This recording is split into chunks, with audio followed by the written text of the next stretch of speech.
What's going on, everybody? This is Big G from G Ryders, and welcome to another episode of Quick Drive Review. Today, I'm going to be quick driving this 2016 Audi A3 1.8 Premium.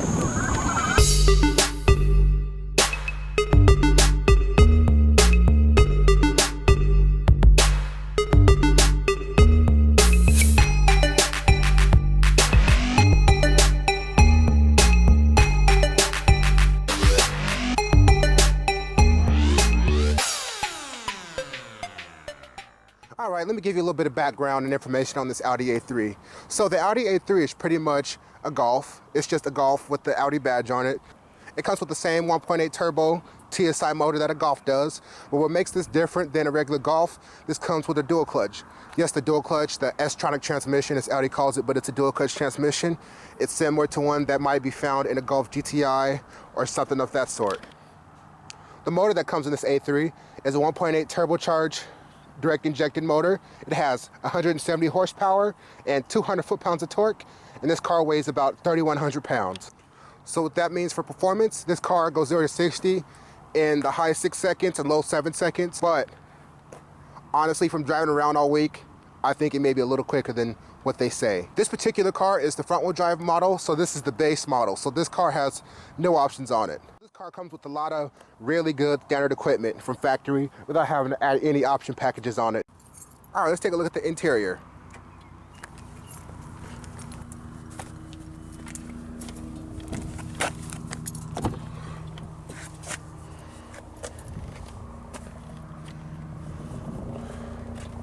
The Audi A3's interior comes with the black interior right here.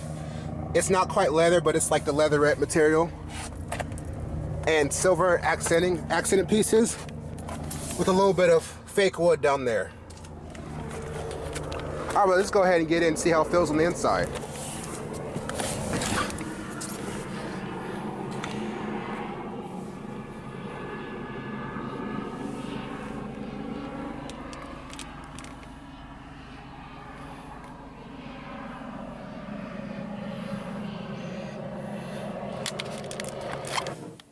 Like most Volkswagens, you have to put the key in here, hold the brake, you can go to start it up, and when you start up, the screen pops out of the dash. I think that's really cool. I think every car manufacturer should be doing this with their screens. All right, let's talk about the interior on this base model Audi A3. So, the door up here feels pretty cheap and pretty hard. The steering wheel, pretty hard. The dash, surprisingly pretty soft, and it has these little cool vents where you can open and close it. Hear the clicks? That's opening and closing the vents. Down here, it's a dual zone automatic climate control. So you hit auto to turn it on, it goes up and down, and then to turn it off, you just press the center there. Then over here, it's a normal size glove box, you know, business as usual. Gotta have a glove box. And then down here is where all your multimedia controls are. So you have the nav, which this car does not have. You can go to the telephone over there, which takes you to your contact screen, and you can dial a number. And to navigate, you use the knob here, like in most Audis. You can click the radio up here, and then you click down for media. And then to mess with your settings, you click the menu here in the center, and you can scroll through. To turn the audio on and off, you just touch the button here. You can adjust the volume by going left for down and then right for up. And if you don't feel like seeing the screen while you drive, there's a button right here that hides in the dash.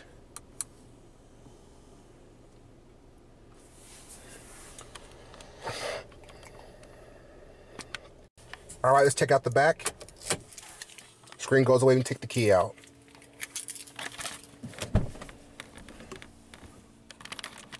All right, let's take a look at the back.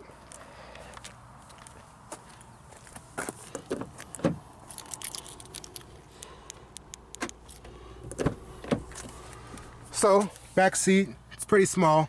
Probably could fit maybe a small kid back there if you push your seat up a little more, but it's not very big overall. I mean, this isn't a big car. This is pretty much a luxury compact car. All right, let's take a look at the trunk.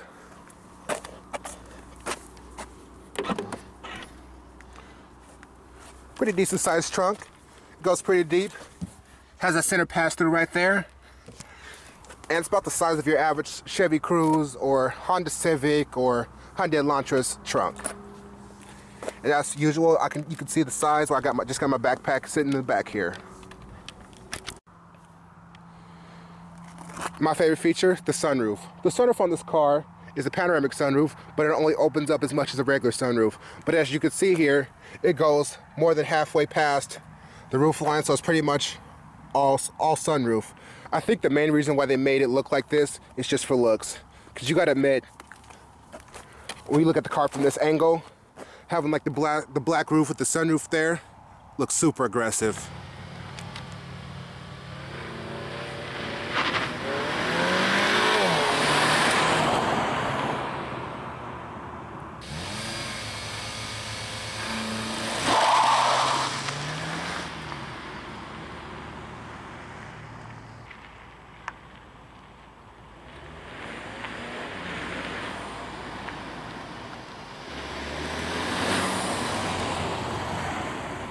All right, let's talk about how this thing drives now.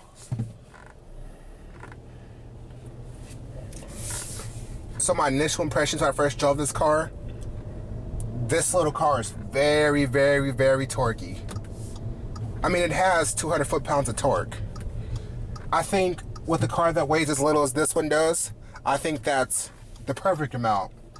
Yes, it doesn't have a whole lot of power, but it makes up for that in the torque that it has.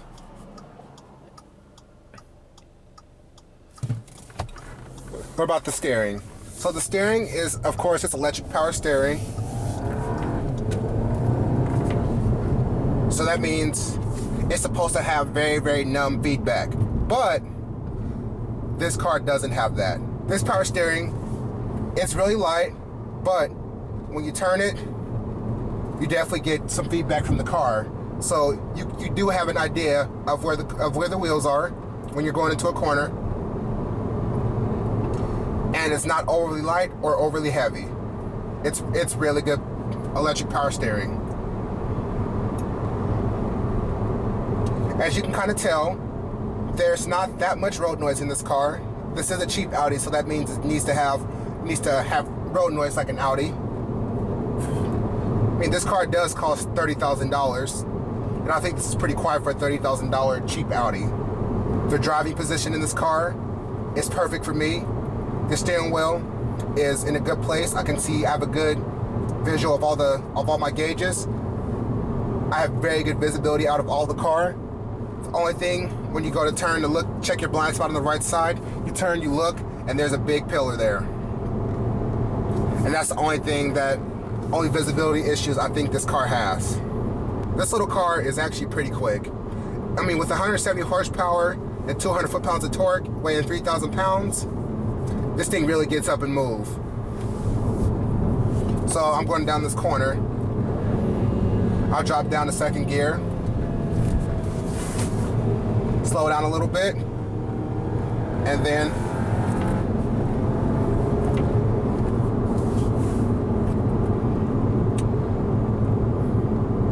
the DSG in this thing is very good, by the way. It's unlike the Ford one that's just very, very unrefined. It's really good. It's really fast. You're driving it hard, and when you're not driving it hard, it almost doesn't seem like it's actual DSG.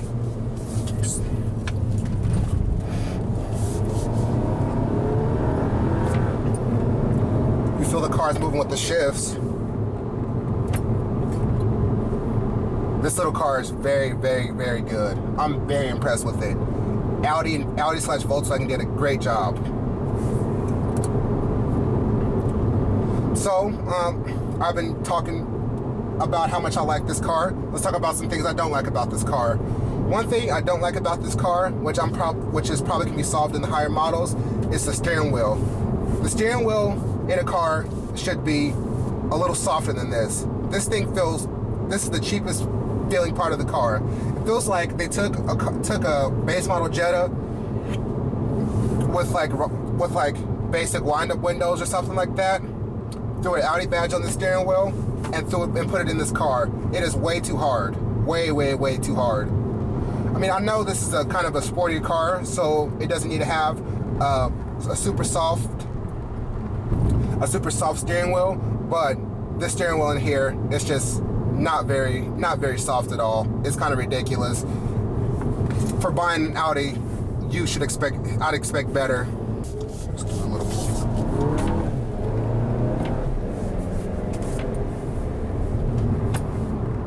I think the ride is a little firm, but it's very sporty. As you guys know, I own a Lexus, so the ride in that car is so smooth. There's no ride like a Lexus ride. Maybe a Cadillac ride, but they're kind of in the same category. All right, let's talk about the competitors for this car. The cars that compete with this Audi A3 is the Mercedes CLA. In my opinion, the BMW 320. The BMW 320 is the cheapest BMW 3 Series that you can buy here in the US. It comes with the normal 2-liter turbocharged motor, but only makes 180 horsepower. The CLA makes 205 horsepower. This makes 170 horsepower. But this car has the lowest amount of horsepower, which I don't think hurts it at all, because I don't think it's as heavy as the other vehicles are. I have driven many 3 Series. The 3 Series is a very good car. It's very engaging to drive, and it's very quick.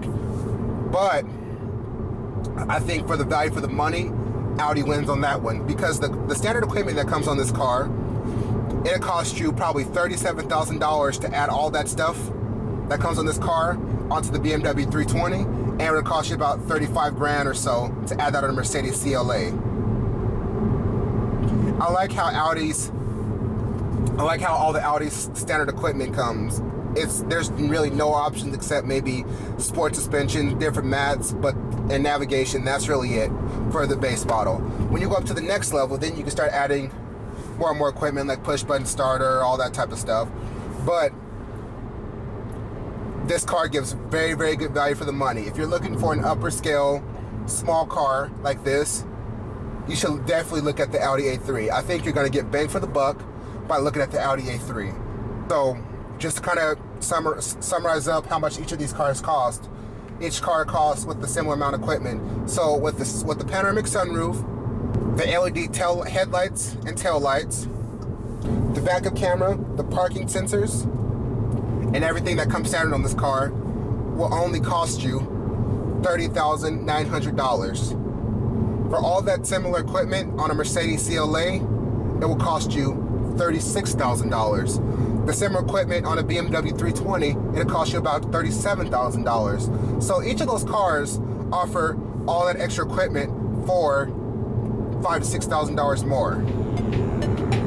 That's what makes this car the best value for the money.